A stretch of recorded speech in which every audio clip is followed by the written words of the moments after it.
All right, so we're gonna go into your static calf stretch. Now, the same thing happens no matter what kind of static stretching you're doing. The very first thing I need you to do is find your relaxation and remember to breathe. Regardless of what we're doing with our stretching, but specifically our static stretching where we hold a stretch, we want to make sure we're relaxed and we want to make sure we're breathing. Okay, so if you have just finished a really high intensity workout or a big class and now you're dropping into your stretches, you want to make sure that you've been able to regulate through your system. Take a few nice breaths, maybe even just some shoulder rolls, whatever you need to do. Static stretching, what did I say? I was going to say regulation. Same thing, regulation and breath, yeah? Relaxation and breath. Not quite the same thing, but close enough for what we're talking about, okay? Don't come at me, please. All right, calf stretch. So, we're going to take our feet nice and wide, straighten up those hips, bend into the front knee. But while we're doing this, I also want you to think about driving the back heel into the floor. I don't want you to just come into the front, bend into that and go, no, I'm not feeling anything. Actively come into that knee, drive the heel down. Yes, this is one where you can really lift up that knee and give yourself a nice stretch through there. One of my, I was going to say petty annoyances, but it's actually a real annoyance because then we're not doing the exercise properly, are people that do calf stretches like this, and this foot is out here. That is not doing what we want it to do. It might feel nice, and absolutely, if it feels nice on your body, I'm not going to tell you to stop doing it, but be aware of what you're stretching when we're doing our calf stretch. We want to be parallel, okay?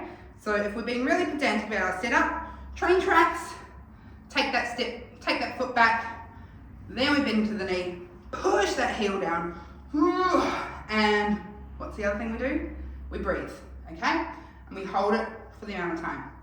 Now, if you're someone that needs a little help with balance, there is no problem holding on to something. Or maybe you just, maybe you've had a big workout on your legs. I have that sometimes. And you're just like, I can't hold that anymore. There's no problems holding on to something. What I want you to be careful of is this kind of rounding of the back and going in here, all right? We want to keep that back line long. Doesn't matter when we're doing the stretch if we're in that crouch over position. Depends who you ask. But if we're thinking about why we're stretching, we're wanting to lengthen the muscles. Sometimes this might be a nice way to do some sort of stretch, but we're trying to concentrate on the calf, so we want to try and keep that back line nice and open. All right, so that's your long calf. You've got your short calf. Normally, if I've given you stretching for short calf, I'm also going to give you long calf. Long calf.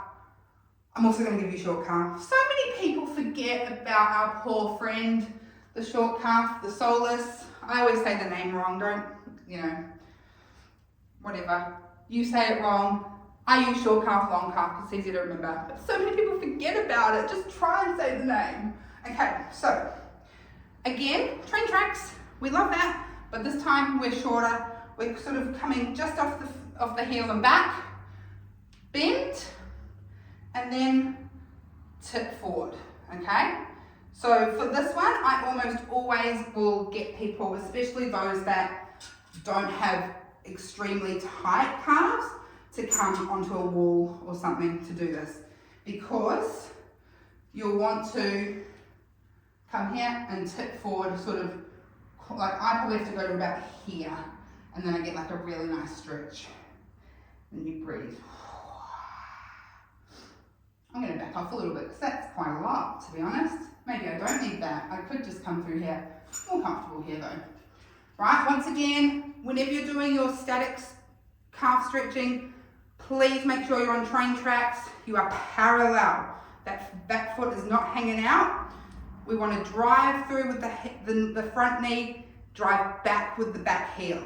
All right, if you get those two things, both in long calf and short calf, then you'll be fine. There you go.